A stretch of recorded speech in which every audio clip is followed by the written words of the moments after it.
नमस्कार दोस्तों, आज फिर बरसात हो रही थी। वर्षा ऋतु जैसी दूसरी ऋतु नहीं। विस्तृत फैले नभ में मेघों का खेल, कभी एक दूसरे के पीछे नाचना तो कभी मुठभेड़, कभी छोटे तो कभी मूसलधार बौछार।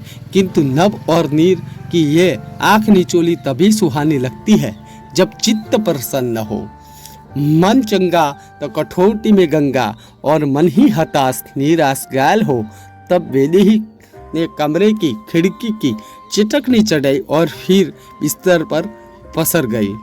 इसके दृष्टि में कितने बेरंग मौसम था।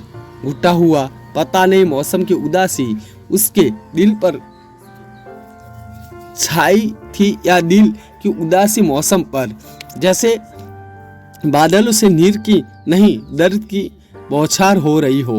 वैदेही ने सैल को अपने क्षीणकाय कंधों पर कस पर लपेट लिया। शाम ढलने को थी। बाहर फैला कोहर मन में दबे पांव उतर कर वहां भी ढुढकता कर रहा था। यही कोहरा सब डूबती शाम का घनेरा बन कमरे में फैल रहा था। तभी नहीं चला। लेटे लेटे वैदेही ने टांगों कांपने लगी। पता नहीं यह उसके तन की कमजोरी थी या मन की। उठकर चलने की हिम्मत भी नहीं थी। उसकी शॉल को खींचकर अपने टांगों तक ले आई वह। अचानक कमरे की बत्ती जली। नीरज से कुछ रोष जमाते हुए बोले, कमरे की बत्ती तो जला लेती, फिर स्वयं ही अपना स्वर संभाल लिया। मैं तुम्हारे लिए बंसी की दुकान से समोसा लाया था, गर्मा गर्म है, चलो उठो, चाय बना दो। मैं हाथ मुंह धोकर आता हूँ, फिर साथ खाएंगे।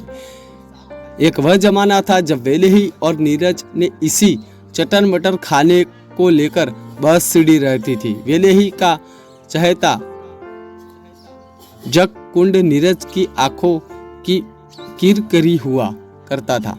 उन्हें तो बस स्वार्थवर्धक भोजन का जुनून था, लेकिन आज उसके कृत्य के पीछे का आशय समझ पर वह मन ही मन चिढ़ गई।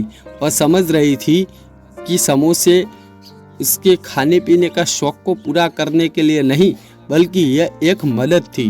नीरज की एक और कोशिश वैदेही को जिंदगी में लौटा लाने की, पर वह कैसे पहले की तरह हंसे बोले। दोस्तों, ये थी हमारी आज की कहानी। ये कहानी आपको कैसी लगी हमें कमेंट करके ज़रूर बताइएगा। साथ ही इस कहानी को अपने दोस्तों के साथ, परिवारजनों के साथ ज़्यादा से ज़्यादा शेयर कीजिएगा। चैनल को सब्सक्राइब कीजिए। मिलते हैं अगले वीडियो में, तब तक के लिए धन्यवाद।